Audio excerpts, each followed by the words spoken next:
6 heures du matin, il y a quelques jours au mois de juillet, sur le port de Saint-Tropez.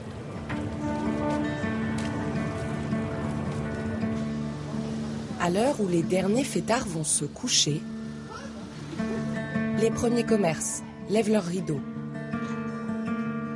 La scène est ordinaire, ou presque. Car aujourd'hui, sur le parking étrangement vide du port, 3 hommes ont une drôle d'occupation. Ici, donc, au lieu des espacés de 4 mètres, c'est beaucoup un cadre. On passe à 2,50 hein. Allez, 6. Albin et son équipe ont un défi à relever. 6. Ils ont 2 jours pour transformer cet espace en bitume en un terrain de tennis.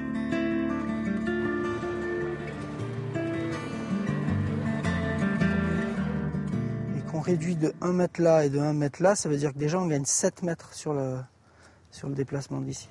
Tout doit être millimétré, car cette semaine à Saint-Tropez, l'événement phare, c'est le tournoi des légendes.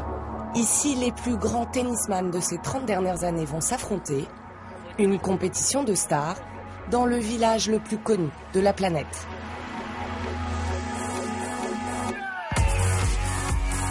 Saint-Tropez, 5000 habitants l'hiver, 100 000 l'été, des plages idylliques, un port mythique, des vacanciers exubérants et des nuits folles ont fait la réputation de ce petit bourg du Var.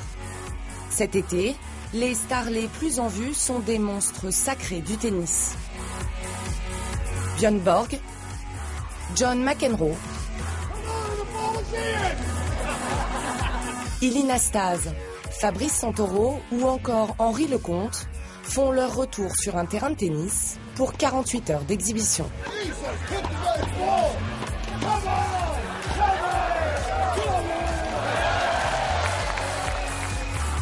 Du gazon du stade aux soirées VIP, retour sur ces 2 jours qui ont enflammé Saint-Tropez au rythme d'une petite balle jaune.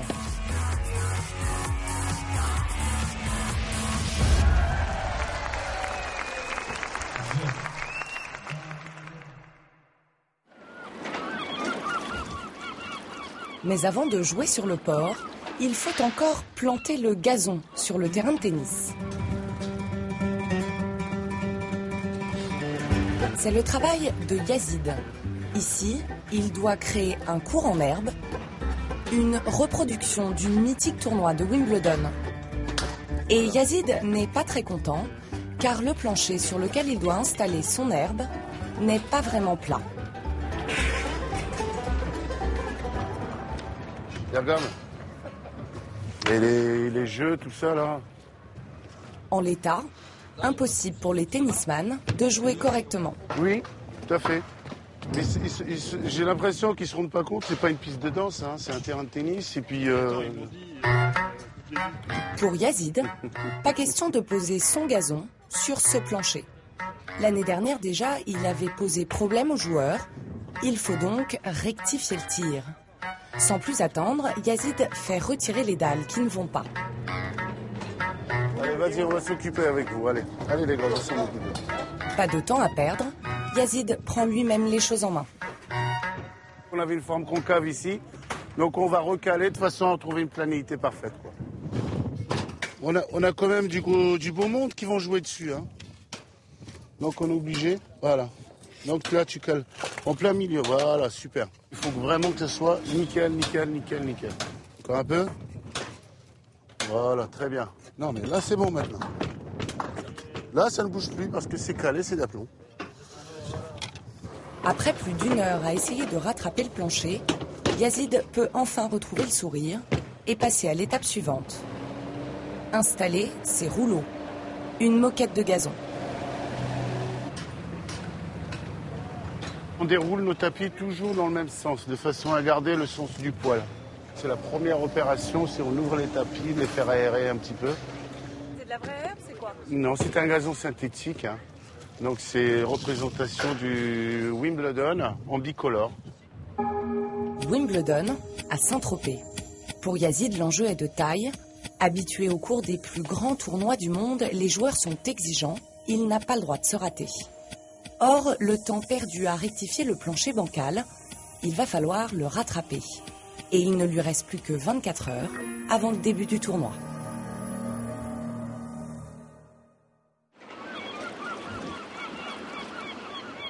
Le lendemain, les équipes se remettent au travail. Et ce matin, Yazid a un nouveau problème. Il fait presque 30 degrés sur Saint-Tropez et la pelouse fait des plis. Elle n'est plus lisse. Il fait chaud comme ça, c'est horrible. C'est ça qui fait gondoler la chaleur. Oui, tout à fait. Ouais. Il gonfle. Il faut bien qu'il aille quelque part, le tapis, en se dilatant. Hein. Et là, pour la mise en œuvre, c'est vraiment très très difficile. On se plaint tout le temps, hein. On a des êtres humains. Hein. Il fait trop chaud, il fait trop chaud, il fait trop froid, il fait trop froid. Le gazon tendu, il faut enfin lui donner le visage d'un terrain de tennis. Un filet, des lignes blanches et une chaise d'arbitre sont installées. Donc là, on arrive dans la phase vraiment finale du terrain. Au bout de 35 heures de travail, le Wimbledon de Saint-Tropez est terminé. Reste maintenant à le tester. C'est ce qu'est venue faire Isabelle de Mongeau. Cette ancienne joueuse pro a été 35e mondiale. Elle est là pour vérifier que le court soit praticable avant l'arrivée des autres légendes du tournoi. Superbe. Beaucoup mieux que l'année dernière. Le plancher, il tient mieux. Beaucoup plus stable. Rien à voir là. C'est bien, c'est très agréable. À quelques minutes de l'ouverture du tournoi, tout est donc fin prêt. Sur le terrain, il ne manque plus que les joueurs.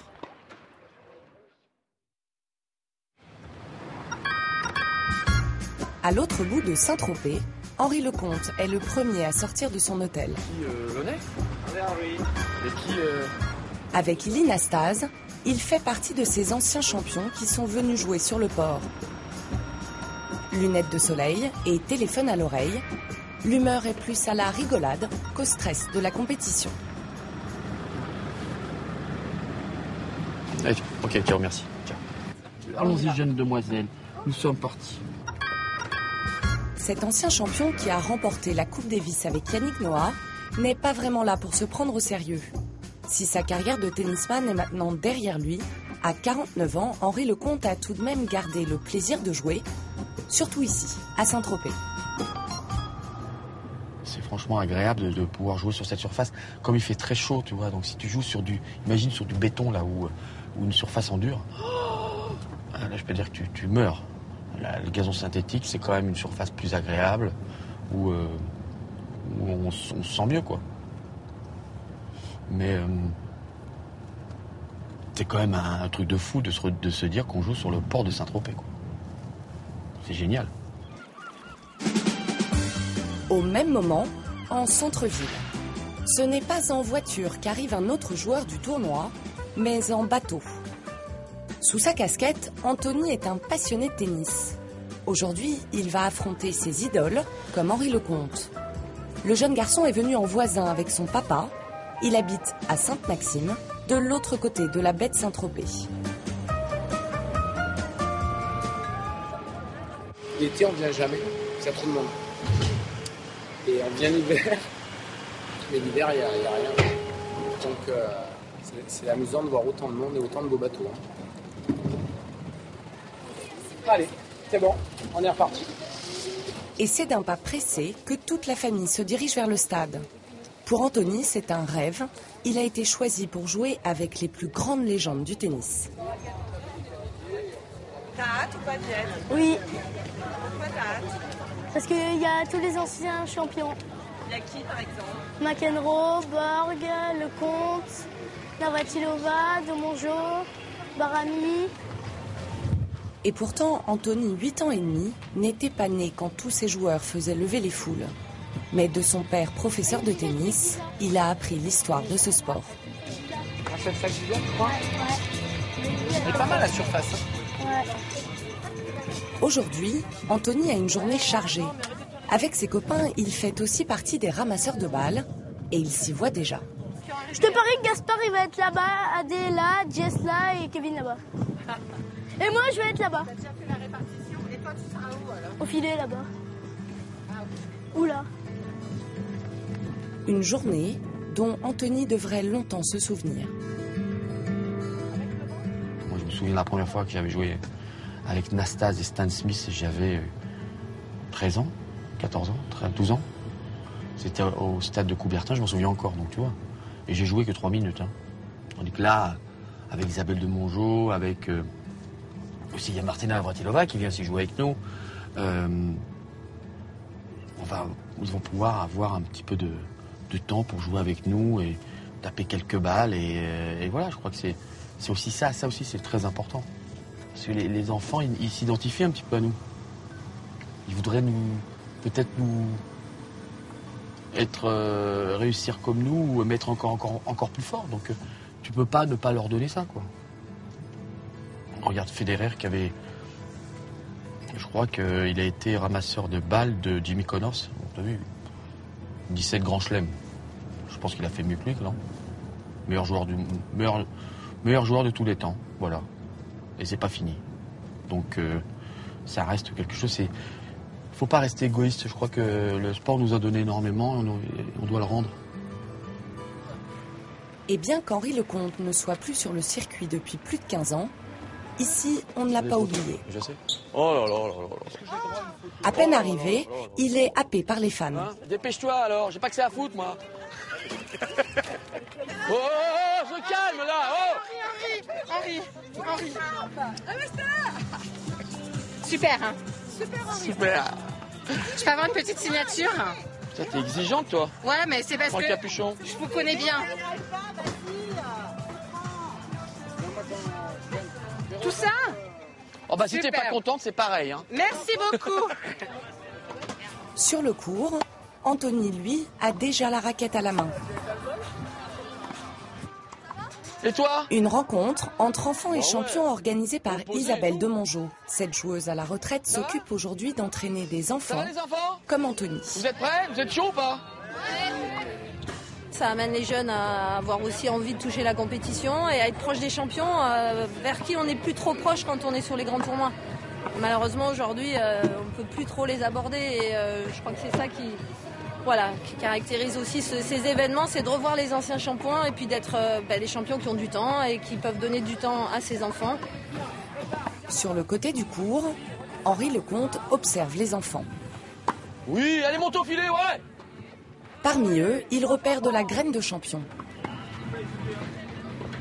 Fais-le courir, le grand, là. Et c'est Anthony qui lui tape dans l'œil. Bien. Oui, vas-y, monte.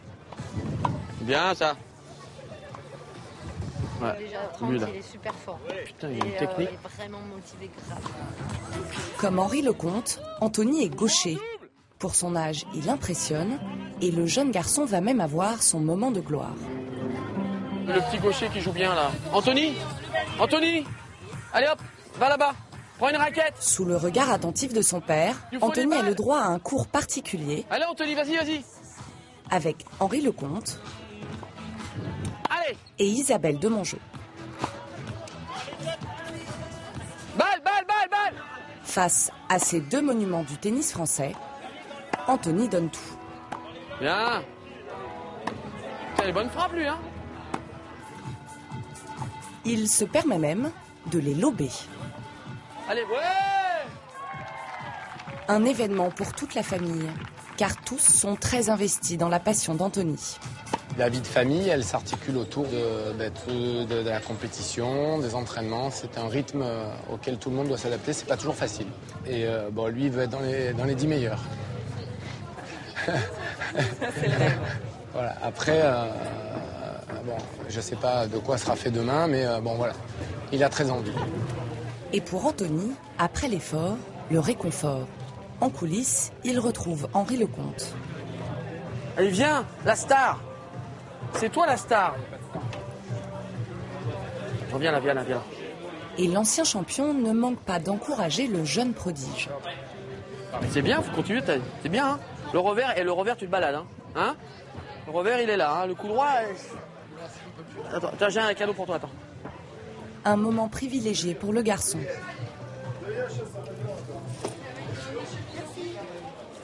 Alors, c'est que ça, si ça, avec ça, tu gagnes plus.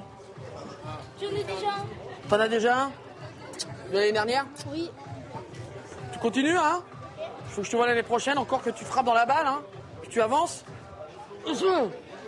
Hein? Avec plaisir. Avec ses conseils et ses petites attentions, Anthony repart, plus motivé que jamais.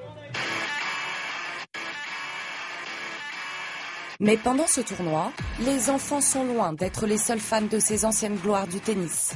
D'autres groupies un peu plus âgés sont venus jouer avec Borg, McEnroe, Barami ou encore Pioline.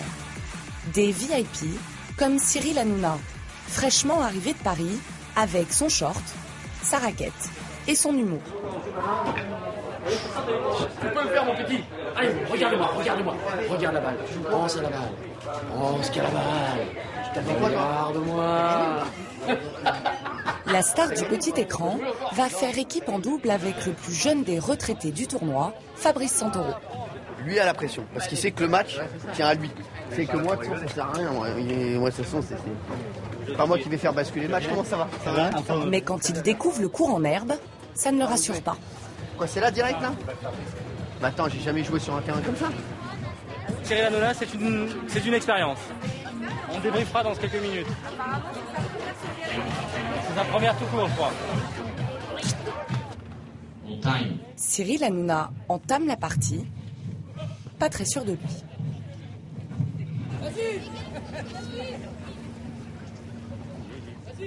Et les premiers pas sont incertains.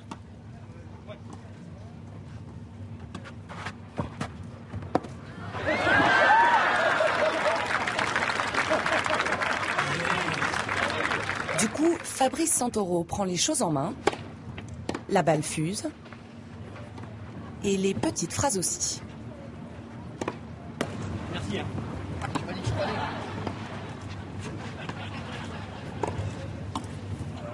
C'est énorme.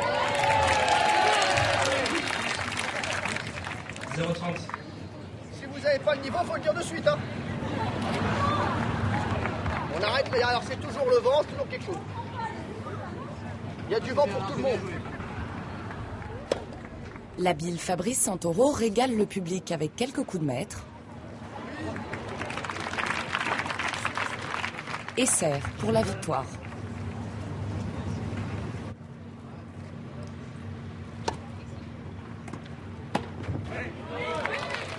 Cyril Hanouna conclut, le duo remporte le match. On est venu pour gagner. Hein. De toute façon, un double, ça se gagne à 2, hein, non? Là, c'est la première fois qu'un double se gagne à 1. Non mais c'est vrai, ça sera arrivé une fois qu'un double s'est gagné à 1. C'est la première fois que tu joues ensemble? Mais on a joué l'un contre l'autre en tournoi à Cincinnati. C'était en 86, j'avais gagné 2-1. Et depuis, là, il est en travers de la gorge. Et comme il n'a pas réussi à me battre, il m'a dit pourquoi on ne jouerait pas ensemble et non pas against. Contre, si tu parles un petit peu anglais. Coming from Vegas. Coming from Vegas. Ça mérite une danse.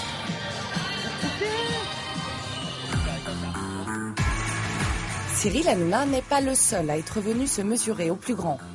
L'animateur de télé Nagui est là aussi pour jouer avec Barami. L'ancien joueur de foot David Ginola a troqué le ballon rond pour la petite balle jaune. L'année dernière, il faisait équipe en double avec son idole Björn Borg. Cette année, il joue contre lui.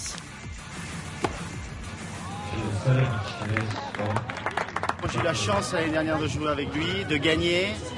Je réalisais un de mes rêves d'enfance. J'avais toute la tenue quand je jouais un peu au tennis à mes 12 ans. Et voilà, dans la vie, peu importe l'âge, on peut réaliser ses rêves à n'importe quel âge. Des célébrités, mais pas seulement. Des chefs d'entreprise ont aussi fait le déplacement. C'est le cas de Yannick Bolloré, passionné de tennis. Il fait équipe avec Ilie Nastase et sort du cours perdant, mais le sourire aux lèvres. C'est la deuxième fois que je viens. C'est vraiment assez extraordinaire, exceptionnel pouvoir jouer comme ça ce cours de tennis monté sur le port avec toutes ces légendes du tennis, du football et en général. Non, c'est assez extraordinaire, c'est unique, quoi. Je veux dire, pour des gens qui aiment le tennis et qui le pratiquent en tant qu'amateur, c'est une expérience unique et extraordinaire. Donc je suis revenu avec plaisir. Voilà. Ces people, personnalités et ex-joueurs ont tous répondu à l'appel de Christian Bim, l'ancien président de la fédération de tennis. C'est lui qui a eu l'idée de ce tournoi au bord de l'eau. Je suis tropézien depuis une vingtaine d'années et je passe souvent mes vacances ici et je trouvais qu'à Saint-Tropez, il manquait un grand événement de tennis et il m'a semblé que les anciens joueurs étaient exactement la cible qui plairait au public de Saint-Tropez. Au bout du tournoi, en finale, ce sont deux anciens numéro 1 qui s'affrontent. Borg d'un côté, aidé du patron d'une marque de raquettes, face à McEnroe, épaulé par un businessman américain.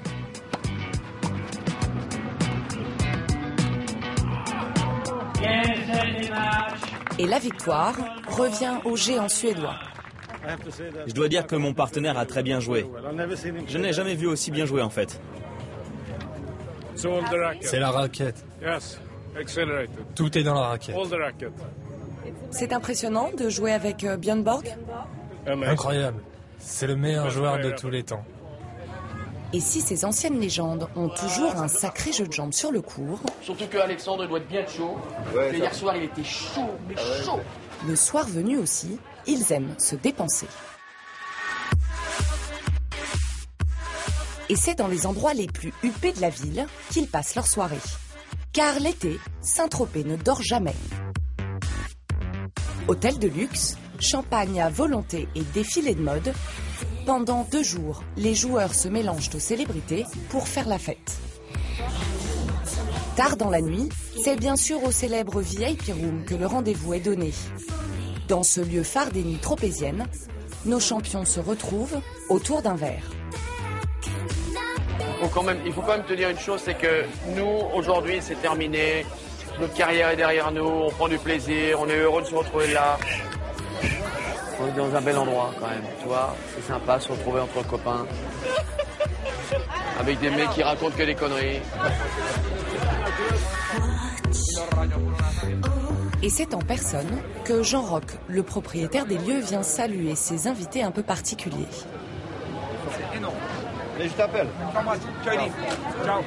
Ça représente toute l'enfance, l'adolescence surtout. Les matchs Borg, McEnroe, Nastase. Moi j'avais une paire de Nastase avec les 3 bandes bleues pour aller à l'école et je regardais son visage sur ma languette. Et là, tu passes un moment avec lui, tu discutes avec lui, on parle de faire des choses, des projets ensemble chez lui en Roumanie. Tu vois, c'est plutôt rigolo la vie. Les plus fêtards d'entre eux tiendront jusqu'au bout de la nuit.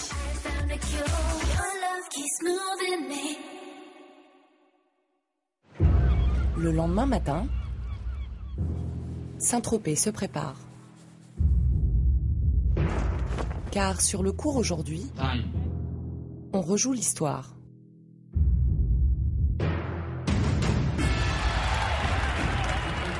En coulisses, les 2 monstres sacrés du tennis, John McEnroe et Björn Borg, se préparent à entrer sur le court pour s'affronter.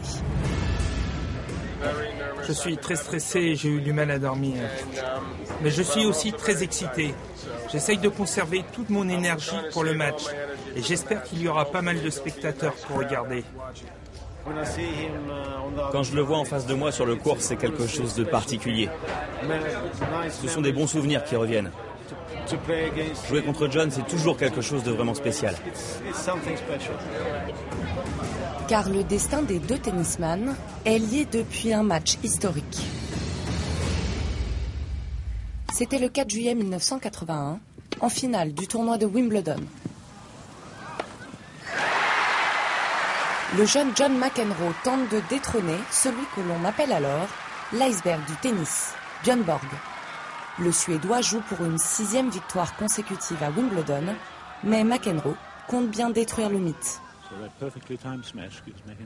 2e balle de match pour l'Américain. À cet instant précis, une page de l'histoire du tennis s'apprête à se tourner.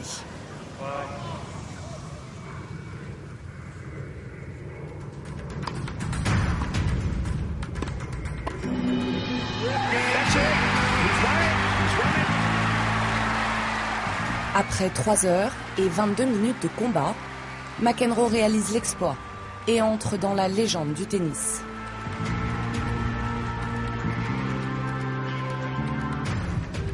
Messieurs John McEnroe et Björn Borg, sous vos applaudissements. 31 ans plus tard, les deux grands rivaux remontent sur le court.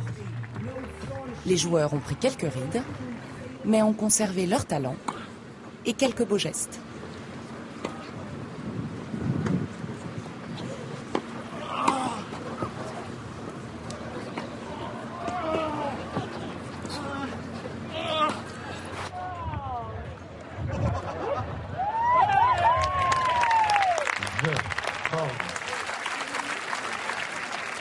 C'est pas mal du tout. Face au calme légendaire de Björn Borg, John McEnroe, fidèle à lui-même, s'énerve, comme toujours. Oh, je pense qu'elle est bonne. Ah.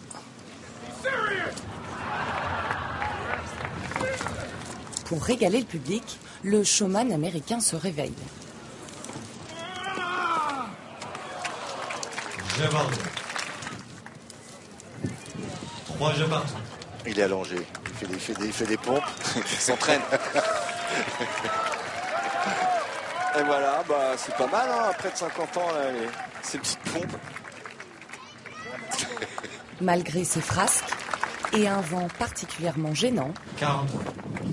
McEnroe sert pour le match.